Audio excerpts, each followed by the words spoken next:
بسم اللہ الرحمن الرحیم الحمد للہ رب العالمین والصلاة والسلام علی رسولہ الکریم وعلی آلہ وصحبہ ومن سار علی نہجہ الی یوم الدین وسلم تسلیما کثیرا اما بعد۔ ہم نے سابقہ درس سورۃ المرسلات کی آیت نمبر 29 سے یعنی 29 سے لیا تھا۔ ان آیات کو دہرا کر انشاءاللہ اگلے کا درس شروع کرتے ہیں۔ اعوذ باللہ من الشیطان الرجیم انطلقوا الی ما کنتم بہ تکذبون، چلو نکلو اس جہنم کی طرف جس کو تم جھٹلاتے تھے۔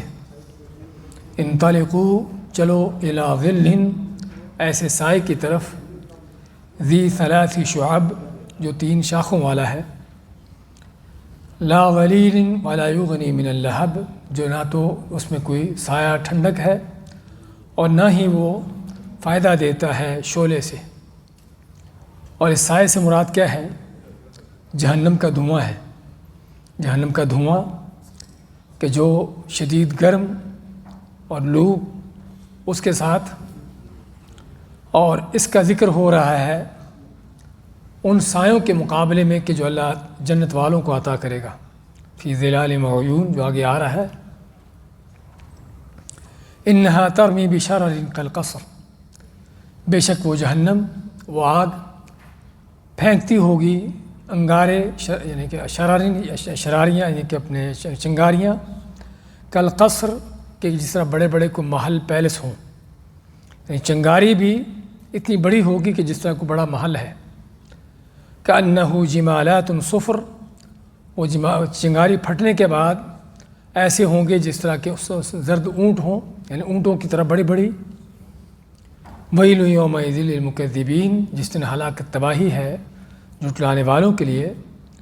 کہ ان آیتوں کے اندر اللہ نے جہنم کا کچھ منظر پیش کیا ہے کہ جہنم کی آگ کیسی ہے، کیا اس کی شدت ہے اور کس قدر بڑی ہے۔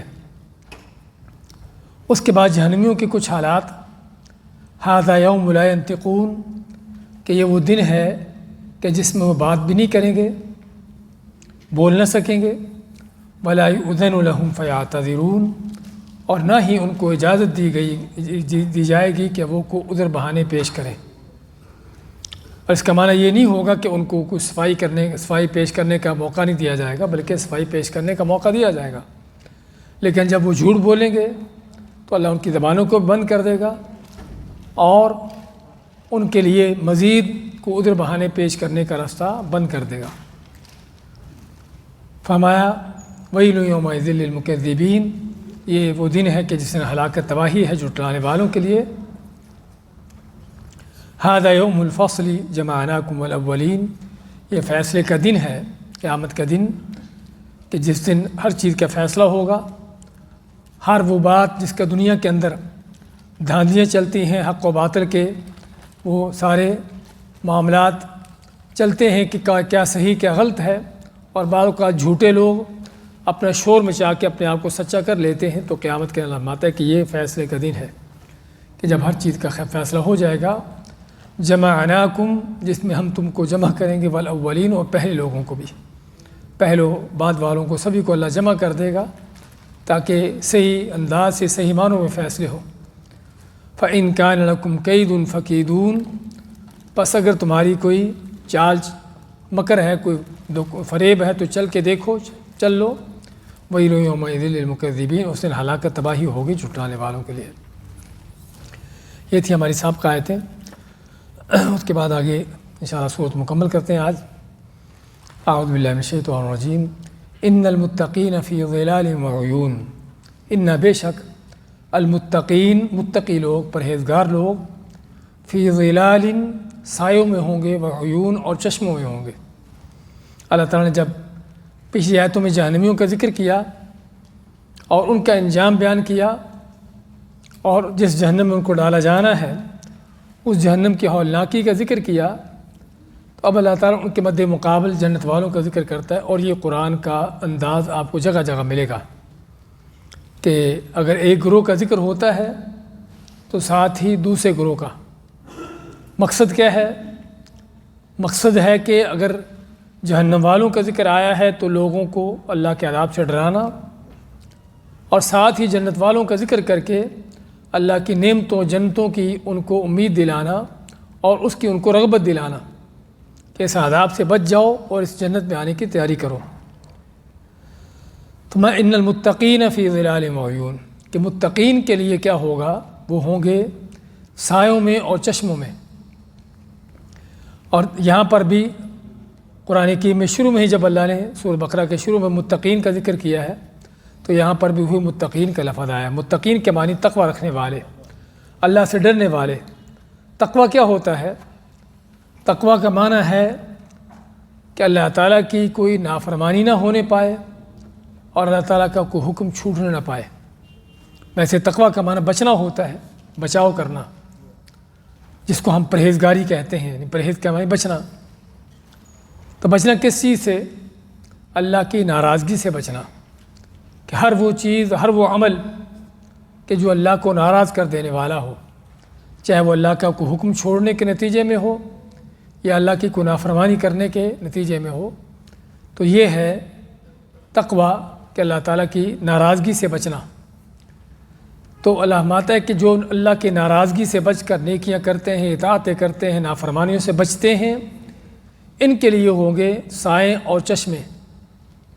اور قرآن میں ایک خاص طور پر جو چیز قابل غور ہے وہ کیا ہے کہ اللہ نے صرف مسلمانوں کا ذکر نہیں کیا کہ جو مسلمان کہلاتے ہیں، بلکہ اللہ نے اکثر و بیشتر تقوی کا ان چیزوں کا ذکر کیا ہے کہ تاکہ کسی کو یہ غلط فہمی نہ ہو کہ ہم تو بھی مسلمان ہیں، بس ہمیں یہ چیزیں مل جائیں گی، بلکہ اللہ نے شرط رکھی ہے وہ کس کی؟ تقوی کی، کہ اللہ کا ڈر، خوف، پرہیزگاری۔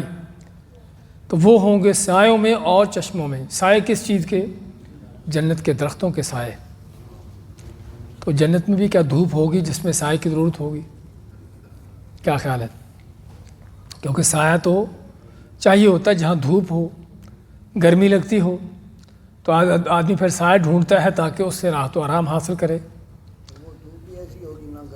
جی، جنت میں کوئی دھوپ نہ ہوگی۔ اللہ فرماتا ہے، ہم اگلی صورت میں پڑھیں گے، لا يرون فيها شمسا ولا زمهريرا، کہ نہ اس میں دھوپ دیکھیں گے اور نہ سخت سردی دیکھیں گے۔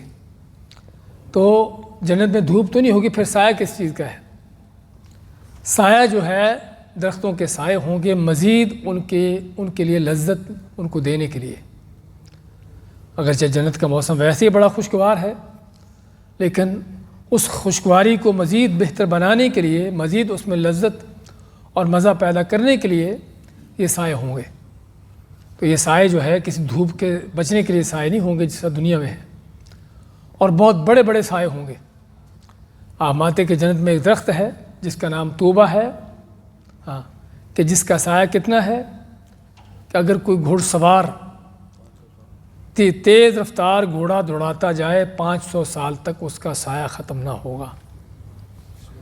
تیز یعنی کہ رفتار گھوڑا دوڑا کر بھی 500 سال میں، یعنی کہ 500 میل، 500 سال بھی اس کا سایہ ختم نہ ہوگا۔ اس سے ہم کو اندازہ ہوتا ہے کہ جنت کتنی بڑی ہے۔ اگر ایک ایک درخت کا اتنا بڑا بڑا سایہ ہے تو وہ خود جنت کتنی بڑی ہے۔ اس علامت جنت عرضها السماوات والارض، کہ وہ جنت جس کی وسعتیں آسمان و زمین جیسی ہیں۔ اور آج ہم زمین کو تو کچھ نہ کچھ انسان پہچانا ہے کہ کہاں سے شروع ہوتی کہاں ختم ہوتی، لیکن آسمان کا آج تک اس کو اندازہ نہیں۔ تو یہ متقین ہوں گے سایوں میں، وعیون، صرف سائے نہیں، سایوں کے ساتھ چشمے۔ عیون جمع عین کی، عین کی معنی چشمہ، اور چشمے بھی کوئی دنیا کی طرح گدلے پانیوں کے نہیں، بلکہ چشمے مختلف طرح کے شربتوں کے، شرابوں کے، جو جنت کے شرابیں ہیں، اور وہ چشمے کے جو جنتی جہاں چاہیں گے وہیں ان کو وہ پھاڑ لیں گے، وہیں ان کو چلا لیں گے۔ دنیا کے چشمے تو پہاڑ کے اوپر چڑھو گے تو آپ کو چشمے تک پہنچو گے، نہیں پہنچو گے، لیکن جنت کے چشمے کہ جنتی جہاں چاہیں گے وہیں وہ چشمہ نکال لیں گے۔ جنت کی نہریں بھی جدھر کو چاہیں گے ادھر ہی کو چلا لیں گے۔ وَفَوَاكِهَ مِمَّا يَشْتَهُونَ، اور پھل ہوں گے ان کے لیے، فواکہ، فاکہہ کی جمع۔ اور سورۃ الرحمن میں اللہ نے ذکر کیا ہے 2 طرح کے جو جنتی ہیں ان کے پھلوں کا بھی، تو جو اعلیٰ درجے کے جنتی ہیں، ان کے لیے کسی پھل کا خاص ذکر نہیں، ہر طرح کے پھل، جو پھل تمنا کریں گے۔ اور یہاں فرمایا کہ وفواکہ، اور پھل مما یشتہون، اس سے جو وہ تمنا کریں گے۔ ہاں، دنیا کے پھل آپ کو ہر وقت نہیں ملتے، موسم ہوتا ہے پھل کا۔ ویسے تو آج کل کولڈ اسٹوروں میں اگرچہ مزہ بدلا ہوتا ہے، لیکن پھر بھی مل جاتے ہیں کوئی نہ کوئی، سمجھے نا۔ لیکن جنت کے پھل صرف جنتی کی تمنا کرنے کی دیر ہوگی، پھل اس کے پاس ہوگا۔ ہم آگے والی صورت میں پڑھیں گے کہ ان کے خوشے لٹکے ہوئے، جھکے ہوئے، کہ جن کو اتارنے کے لیے کوئی سیڑھیاں لگانے، کوئی درختوں پر چڑھنے کی ضرورت نہیں ہے، وہ جنتی صرف ہاتھ اوپر کرے گا، پھل اس کے ہاتھ میں ہوگا، اور جو پھل چاہے گا کسی وقت بھی، کسی لمحے بھی، جس طرح کا پھل، ہر طرح کے پھل ہر وقت ان کی تمناؤں کے مطابق مما یشتہون، جو وہ تمنا کریں گے۔ دنیا کے اندر نہ تو ہر پھل تمنا کرنے سے مل جاتا ہے، ملتا بھی ہے تو اس کا موسم دیکھنا ہوتا ہے، اور لینے کے لیے بھی کیا اس کو مشکلات ہوتی ہیں۔ کلوا واشربوا ہنیئا بما کنتم تعملون، کلو، کھاؤ، واشربوا، اور پیو۔ جو کھانے کی نعمتیں ہیں پھلوں جیسی، طرح طرح کی، اور گوشت طرح طرح کے وہاں کے جو ہیں وہ کھانے کی نعمتیں کھانے والی، اور پینے کی نعمتیں طرح طرح کی، جنت کی نہریں، جنت کے چشمے۔ ہنیئن، ہنیئن کے معنی مزے سے، اور وہ مزہ کہ جس میں نہ تو حاصل کرنے میں کوئی آدمی کو مشکل مشقت ہو، نہ ان کو اس کو پھل کو کھانے میں، ان چیزوں کو کھانے میں کوئی کسی طرح کی محنت ہو، اور نہ کھانے کے بعد اس کے کوئی غلط یا برے اثرات ہوں۔ دنیا کے پھلوں، دنیا کی چیزیں کھانے پینے کی ایسی ہیں، پہلی بات تو ان کو حاصل کرنے کے لیے انسان کو کیا محنتیں کرنا پڑتی ہیں، پھر ان کو کھانے کے لیے تیار کرنا، سمجھے نا، پکانا، جو بھی اس کے سارے سلسلے ہوتے ہیں، اس کے لیے اچھی خاصی محنتیں ہوتی ہیں، اور پھر کھانے کے بعد بھی بعض اوقات اس کے جو خمیازے بھگتنا پڑتے ہیں۔ اور اس لیے آج بہت سے لوگ بھرے دسترخوان سے سوائے کوئی سلاد کا ٹکڑا اور اس طرح کی چیز کھانے کے، اور کوئی چیز کھانے کے قابل نہیں ہوتے۔ تو یہ دنیا کا حال ہے کہ نعمتیں موجود ہونے کے باوجود بھی انسان کو استعمال نہیں کر سکتا۔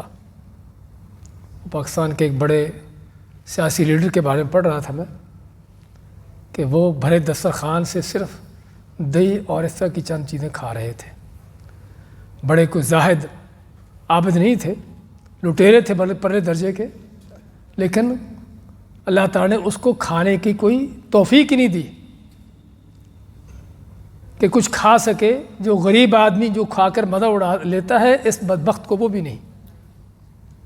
اللہ تعالیٰ دنیا میں ہی اس طرح کے بدبختوں کو ان کا انجام دکھاتا ہے۔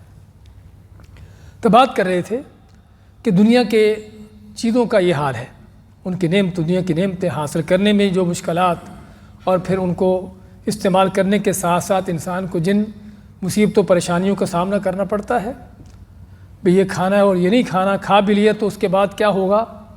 لیکن جنت کی نعمتیں ہر چیز انسان کے طبیعت کے، اس کے مزاج کے موافق، کوئی ایسی چیز ہے ہی نہیں جو آپ کے غیر موافق ہوگی۔ تو یہ معنی ہنیئن کا، کلوا واشربوا ہنیئن، کھاؤ پیو مزے سے، بغیر کسی مشکل کے، بغیر کسی اس کے جو ہے غلط نتائج اثرات کے، بد ہضمی کے، ان چیزوں کے۔ اچھا، یہ کھانے پینے یہ ساری نعمتیں کیوں ہیں؟ بما کنتم تعملون، آگے شرط بھی ہے، ایسے نہیں ہے کہ بس مسلمان کہلا لیا، اسلام کا دعویٰ کر لیا، کلمہ پڑھ لیا، جنت مل گئی، جنت کی نعمتیں حاصل ہوگی۔ اللہ ماتا بما کنتم تعملون، اس کے سبب جو تم عمل کرتے تھے۔ اس کا مطلب کہ نعمتیں بڑی ہیں، بہت عظیم الشان اور ہمیشہ کے لیے نعمتیں ہیں، لیکن ان نعمتوں کے ساتھ اس نعمتوں کے لیے عمل چاہیے، ان نعمتوں کے لیے عمل چاہیے۔ بما کنتم تعملون، جو تم عمل کرتے تھے اس کی وجہ سے، اس کے سبب یہ تم کو نعمتیں مل رہی ہیں۔ تو اسے معلوم ہوا، ہاں جی، نہیں صلہ نہیں کہیں گے، جنت صلہ نہیں ہے۔ صرف سبب ہے عمل۔ نبی کریم صلی اللہ علیہ وسلم کا فرمان ہے لن يدخل احد منکم الجنۃ بعملہ، کہ تم میں سے کوئی بھی اپنے عمل کے بدلے میں جنت میں نہیں جائے گا۔ بدلہ کے معنی صلاح، تو آپ مانتے ہیں کہ تم میں سے کوئی بھی اپنے عمل کے بدلے میں جنت نہیں جائے گا، کہ بڑی نیکیاں کی ہیں، نمازیں، روزے، صدقے، خیرات، اب اس کے بدلے میں جنت، آپ مانتے نہیں۔ صحابہ مانتے ہیں ولا انت یا رسول اللہ، کہ اللہ کے نبی صلی اللہ علیہ وسلم آپ بھی نہیں، آپ مانتے کہ حتیٰ کہ میں بھی نہیں، یعنی نبی کریم صلی اللہ علیہ وسلم کا عمل بھی جس قدر عظیم عمل تھا، لیکن آپ مانتے کہ میرا بھی عمل اتنا نہیں ہے کہ اس کے بدلے میں جنت ملے، جنت اس سے کہیں بڑی ہے اور کہیں قیمتی ہے۔ تو عمل صرف جو ہے وہ سبب ہے، عمل صرف ایک سبب ہے جنت میں جانے کا۔ تو اسے میں بما کنتم، اس لیے ہم یہاں پر نہیں کہیں گے اپنے عمل کے بدلے میں، بما کے معنی اپنے عمل کے سبب۔ ہاں سبب بعض اوقات تھوڑا سا ہوتا ہے، لیکن وہ انعام بہت بڑا مل جاتا ہے، سمجھے نا؟ آپ سے کوئی سوال کیا گیا، چھوٹا سا سوال، معمولی سا سوال، آپ نے صحیح جواب دے دیا، آپ کو لاکھ دینار کا انعام مل گیا، حالانکہ وہ سوال ممکن ہے 2 روپے کا بھی نہ ہو، سمجھے نا؟ لیکن یہ ہے سبب، کیونکہ آپ نے جواب دیا صحیح، آپ کو لاکھ دینار کا انعام مل گیا۔ تو کہنے کا مقصد اس لیے سبب جو ہے معمولی بھی ہو سکتا ہے، تو یہ ہمارے عمل سبب ہیں جنت میں جانے کا۔ نیک اعمال جو اللہ کے لیے خالص ہوں، سنت کے مطابق ہوں، یہ صرف سبب ہے، بدلہ نہیں ہے، عوض نہیں ہے جنت کا۔ بما کنتم تعملون، اس کے سبب جو تم عمل کرتے تھے۔ انا کذالک نجزی المحسنین، ہم اسی طرح بدلہ دیتے ہیں، انا کذالک، ہم اسی طرح نجزی بدلہ دیتے ہیں، المحسنین، احسان کرنے والے، نیکی کرنے والوں کو۔ پہلے متقین کہا، اب محسنین کہہ دیا۔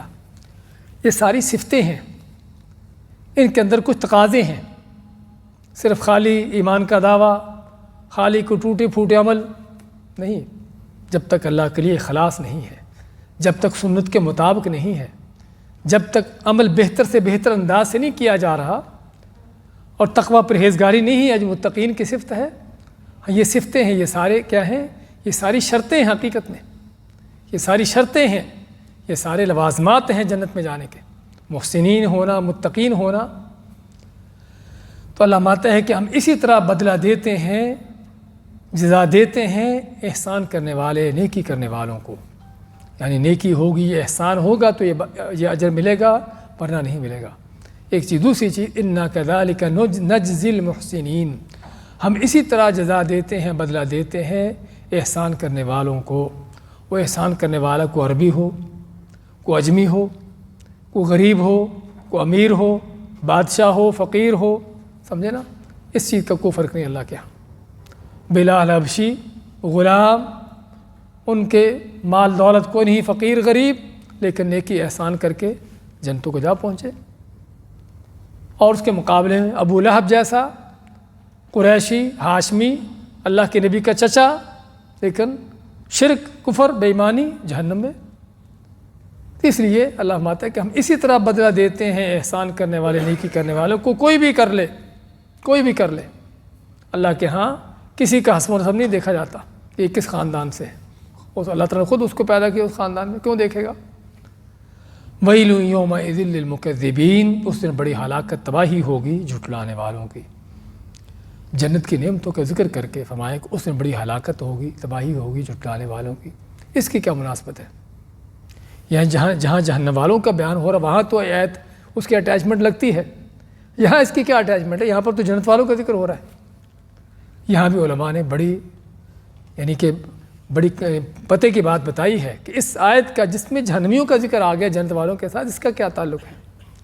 کہ اس دن بڑی ہلاکت، تباہی ہوگی جھٹلانے والوں کی، کہ جب وہ جھٹلانے والے کافر، بے ایمان، فاسق، فاجر جہنم میں جل رہے ہوں گے، اور جنتیوں کو دیکھیں گے کہ جن کا مذاق اڑاتے تھے، جن کو وہ پھپتیاں باندھتے تھے، جن کے مذاق اڑاتے تھے دنیا کے اندر، بلکہ مارتے پیٹتے تھے دنیا کے اندر، ان کو ذل و خوار کرتے تھے، بلال حبشی جیسے گلے میں رسی باندھ کر گلیوں میں گھسیٹتے تھے۔ آج یہ بے ایمان جہنم میں جل رہے ہوں گے، اور بلال حبشی جیسے رضی اللہ تعالیٰ عنہ جنتوں کی نعمتوں پلٹ رہے ہوں گے۔ تو اس وقت بلال کے آقا امیہ جہنم میں جلنے والا کا اور اس کی کیا جلن ہوگی؟ ایک تو اس کو جہنم کا جو عذاب مل رہا ہے وہ تو مل رہا ہے، لیکن اپنے غلام کو جس کو مارتے پیٹتے تھے دنیا کے اندر، اس کو جب دیکھے کہ جنت کی نعمتوں پر پلٹتے ہوئے تو اس کے دل میں کیا جلن ہوگی، کیا حسرت ہوگی۔ یہ ایک الگ سے عذاب ہے، ایک الگ سے عذاب ہے جہنمیوں کا۔ اسے ما ویل یومئذ للمکذبین کہ اس دن بڑی ہلاکت تباہی ہوگی، کن کے لیے؟ ان جھٹلانے والوں کے لیے۔ کلوا وتمتعوا قلیلا انکم مجرمون، اس لیے فرمایا ان جھٹلانے والوں کو کہ کھاؤ، وتمتعوا اور ذرا مزے اڑا لو۔ تمتع کے معنی متاع سے، اور متاع کا لفظ قرآن کریم میں عربی میں استعمال ہوتا ہے بار بار، جس کا معنی ہوتا ہے تھوڑا سا فائدہ اور تھوڑے وقت کے لیے، معمولی سا فائدہ تھوڑے سے وقت کے لیے، اس کو کہتے ہیں متاع۔ اسی سے تمتع ہے کہ تھوڑے دن وقت کے لیے تھوڑا سا مزہ اڑا لو، کیونکہ دنیا ہے ہی تھوڑی سی، کسی کو 1000 سال بھی عمر مل جائے تب بھی وہ آخرت کے مقابلے میں کچھ نہیں، کسی کو ساری دنیا بھی کیوں نہ مل جائے تب بھی جنت کی نعمتوں کے مقابلے میں کچھ نہیں۔ اس لیے دنیا ہے ہی تھوڑی، اپنے وقت کے لحاظ سے بھی، اپنی نعمتوں کے لحاظ سے بھی۔ تو میں کہ کھاؤ پیو، یعنی کھاؤ اور تھوڑی دیر کے لیے مزے اڑا لو، قلیلاً اس لیے کہا تھوڑا سا، انکم مجرمون بے شک تم مجرم ہو۔ اور یہاں پر بھی مجرم کا لفظ استعمال کر کے واضح کر دیا کہ جو بھی جرم کرنے والا ہو، کیسا بھی کیوں نہ ہو، قریشی ہاشمی بھی کیوں نہ ہو، ابو لہب جیسا، اب وہ بھی مجرم۔ اللہ تعالیٰ کے حسب و نسب کا کوئی معیار نہیں ہے کہ جو بھی جرم کرنے والا ہوگا ان کے حال یہی ہے، کلوا وتمتعوا قلیلا، تھوڑی دیر کے لیے مزے اڑا لو، کھا پی لو، بے شک تم مجرم ہو۔ ویل یومئذ للمکذبین، اس دن بڑی ہلاکت تباہی ہوگی جھٹلانے والوں کے لیے۔ مجرم کیوں ہے؟ آگے ان کا ایک جرم بیان کیا، ویسے تو بڑے جرم ہوں گے لیکن اللہ کے ہاں ایک بہت بڑا جرم، وہ کیا ہے؟ وَإِذَا قِيلَ لَهُمُ ارْكَعُوا لَا يَرْكَعُونَ، وَإِذَا قِيلَ لَهُمُ، اور جب ان سے کہا جاتا ہے ارکعوا رکوع کرو، لا يرکعون تو رکوع نہیں کرتے۔ رکوع نہ کرنے کا معنی آپ کہو کہ نماز نہیں پڑھتے، ہاں واقعی یہ بھی صحیح ہے کہ رکوع، اللہ قرآن کریم میں اللہ نے بہت سی جگہوں پر نماز کے کسی ایک چیز کا ذکر کر کے پوری نماز مراد لی ہے، کہیں سجدے کا ذکر ہے، کہیں قیام کا ذکر ہے، یہاں پر رکوع کا ذکر ہے، اور مراد جو ہے پوری نماز ہوتی ہے۔ قیام اللیل، رات کا قیام، صرف کھڑے رہتے ہیں بس، رکوع سجدہ نہیں کرتے ہیں، لیکن چونکہ اس میں قیام زیادہ ہوتا ہے رات کی نماز میں، اس لیے اس کو قیام کہہ دیا، کہیں سجدوں کا ذکر آ گیا، اور یہاں پر رکوع، اور مراد جو ہے پوری نماز ہی۔ تو جب ان سے کہا جاتا ہے کہ نماز پڑھو تو نماز نہیں پڑھتے تھے، ہاں یہ بڑا جرم۔ وَإِذَا قِيلَ لَهُمُ ارْكَعُوا لَا يَرْكَعُونَ، کہ جب ان مجرموں سے کہا جاتا، جن کو مجرم اللہ کہہ رہا ہے، ان کا جرم کیا تھا کہ وہ رکوع نہیں کرتے، نماز نہیں پڑھتے تھے۔ اور سورہ مدثر ہم پڑھیں گے کچھ صورتیں پہلے سے، اللہ تعالیٰ وہاں فرماتا ہے کہ اللہ تعالیٰ جہنمیوں سے، بلکہ جہنمیوں سے پوچھیں گے ما سلککم فی سقر، کہ تمہیں جہنم میں کیا چیز لے آئی، تمہیں جہنم میں کیا چیز لے آئی، جہنم میں کیوں آئے ہو؟ ان کا پہلا جرم کیا بتائیں گے؟ لم نک من المصلین، کہ ہم نماز نہیں پڑھتے تھے۔ اور اس ان آیتوں سے کیا پتہ چلتا ہے کہ نماز نہ پڑھنا کیا ہے؟ کیا صرف گناہ ہے؟ کہ گناہ ہے پھر بھی آخر مسلمان ہے، جنازہ پھر بھی پڑھ لو، کوئی مشکل نہیں ہے۔ ہاں بعض علماء کا اختلاف ہے کہ نماز چھوڑنا کفر ہے نہیں کفر، لیکن قرآن و حدیث کے دلائل بالکل دو ٹوک ہیں، واضح ہیں کہ نماز چھوڑنا کفر ہے، نماز نہ پڑھنا کفر ہے، اور نماز نہ پڑھنے والا کافر ہے۔ نبی کریم صلی اللہ علیہ وسلم کے دو ٹوک حدیثیں ہیں، صحیح مسلم کی حدیث میں جس میں کوئی صحیح ہونے کا شک نہیں۔ آپ مانتے ہیں کہ ہمارے اور کافروں کے، مشرکوں کے درمیان فرق کرنے والی چیز نماز ہے، نماز ہے تو مسلمان، نماز نہیں تو مسلمان نہیں، کافر ہے۔ من ترک الصلاۃ فقد کفر، جس نے نماز چھوڑ دی کافر ہے۔ اور صحابہ اکرام کا اس پر اتفاق تھا کہ اگر کوئی زکوٰۃ نہیں دیتا اس سے لیتے تھے، زبردستی بھی لیتے تھے، مار پیٹ کر کے بھی لیتے تھے، لیکن کافر اس کو نہیں کہتے تھے۔ کہ وہ حج نہیں کرتا تھا، حج نہ کرنے والے کو بھی کافر نہیں کہتے تھے، سوائے اکا دکا صحابہ کے اس، لیکن نماز کے حوالے سے صحابہ کا اجماع تھا، اتفاق تھا ایک تابعی ہیں شقیق رضی اللہ رحمہ اللہ تعالی، عبداللہ بن شقیق فرماتے ہیں، عبداللہ بن شقیق کہ صحابہ کے نزدیک اگر کوئی دین کے کاموں میں سے چھوڑ دینا کفر تھا تو نماز سے، کہ جس کو چھوڑ دینے والا کافر تھا۔ اور آج ہمارے ملکوں میں مولوی صاحب نہیں، وہ پورا کافر نہیں، تھوڑا کافر، اوپر سے ہے نیچے سے نہیں، نیچے سے اوپر سے نہیں، پتہ نہیں کیا کیا عجیب و غریب فلسفے چلا رکھے۔ اللہ کے نبی صلی اللہ علیہ وسلم نے کہہ دیا کہ کافر ہے، قرآن کہہ رہا ہے کہ جہنمی ہے، یہاں اللہ فرماتا ہے وَإِذَا قِيلَ لَهُمُ ارْكَعُوا لَا يَرْكَعُونَ، نماز نہیں پڑھتے تھے کہ وہ مجرم ہیں۔ تو اس کے بعد بھی کوئی تعویلیں کرنے کی ضرورت رہتی ہے، اور ہمارے ان غلط فتووں کا نتیجہ کیا ہے؟ آج کوئی پرواہ نہیں نماز کی، پڑھے نہ پڑھے پیچھے بخشوا لیں گے، پیچھے والے بخشوا لیں گے، کو ختم، کو 40واں، کو فاتحہ، کو کل، وہاں بخشے جائیں گے، بس نماز پڑھنے کی کیا ضرورت؟ یہ سارے جو غلط ڈھونگ رچائے ہوئے ہیں حقیقت ان کے نتیجہ ہے آج ہماری جو دینی بے روی لوگوں کی۔ ورنہ پتہ ہو کہ میں مر گیا تو جنازہ بھی نہیں پڑھا جائے گا، کم از کم یہی چیز شاید کسی کو نماز پڑھنے پر آبادہ کرے، لیکن بھی مریں گے تو پیچھے والے بخشوا لیں گے۔ تو اللہ ماتا ہے ان کا جرم کیا تھا؟ وَتَمَتَّعُوا كُلُوا وَتَمَتَّعُوا قَلِيلًا إِنَّكُمْ مُجْرِمُونَ، کھاؤ مزے اڑا لو چند دن کے لیے کہ تم مجرم ہو۔ کیوں مجرم ہو؟ وَإِذَا قِيلَ لَهُمُ ارْكَعُوا لَا يَرْكَعُونَ، جب ان سے کہا جاتا کہ رکوع کرو، نماز پڑھو، تو نماز نہیں پڑھتے تھے۔ تو ایک تو رکوع سے مراد یہاں پر نماز لی گئی ہے، اور یہ معنی بھی صحیح ہے بالکل، کیونکہ رکوع نماز کا بہت بڑا ایک رکن ہے۔ اور دوسرا رکوع کا معنی لیا گیا ہے کہ جو مانوی رکوع ہے۔ مانوی رکوع کا معنی، رکوع میں ہم کیا کرتے ہیں؟ تسبیح تو بہت بیان کرتے کیا ہو ویسے؟ جھکتے ہیں، اللہ کے سامنے جھکتے ہیں، اپنی کمر جھکا دیتے ہیں۔ تو اصل یہ رکوع ہے۔ ویسے آپ جھکنے کے رکوع جیسے مرضی کرتے رہیں، جب تک آپ کا دل نہیں جھکے گا اس وقت رکوع کا فائدہ کوئی نہیں ہے، سمجھے نا؟ تو اصل رکوع کیا ہے؟ اللہ کی اطاعت، اللہ کی بندگی، اللہ کے سامنے جھک جانا، اللہ کے احکام کے سامنے جھک جانا۔ اللہ نے جس چیز کا حکم دے دیا بس اس کو قبول کر لیا، اس کے سامنے جھک گئے، وہاں نہ اپنی مرضی چلائی نہ کسی اور کی مرضی چلائی۔ اصل رکوع یہ ہے، اصل رکوع یہ ہے۔ ہاں نماز کا رکوع بھی بہت اہم ہے، کوئی شک نہیں اس میں، اور نماز بھی بہت اہم ترین اسلام کا رکن ہے، لیکن ان سبھی کا دار و مدار اس مانوی رکوع پر ہے کہ آپ کا دل دماغ، آپ کی ساری رغبتیں، خواہشات اللہ کے لیے کس قدر جھکی ہیں۔ اگر یہ نہیں جھکی تو آپ سجدے جتنے مرضی کرتے رہو، فائدہ کوئی نہیں۔ اور اسی لیے بہت سے لوگ ایسے بھی ہیں، نمازیں ہیں، سجدے ہیں، رکوع ہیں، لیکن پھر بھی اکڑے ہوئے، میں نہیں مانتا، میں حدیث کو نہیں مانتا، اپنی منمانی پھر بھی۔ ہاں حرام خوریاں، سود کے اس طرح کے کام کاروبار، زنا بدکاریاں، اپنی مرضی، اپنی منمانی، اگرچہ نماز پڑھتا ہے۔ تو اس لیے جب تک یہ رکوع نہیں کہ جو مانوی حقیقی رکوع ہے، اللہ کے سامنے جھک جانے کا، اپنے آپ کو اللہ کے سامنے سرنڈر کر دینے کا، اور اپنی تمام خواہشات کو اللہ کے لیے جھکا دینے کا، اس وقت تک صرف ظاہری رکوعوں کا فائدہ نہیں ہے۔ تو وَإِذَا قِيلَ لَهُمُ ارْكَعُوا لَا يَرْكَعُونَ، جب ان سے کہا کہ جھک جاؤ اللہ کے لیے تو جھکتے نہیں تھے، آگے سے اکڑتے تھے۔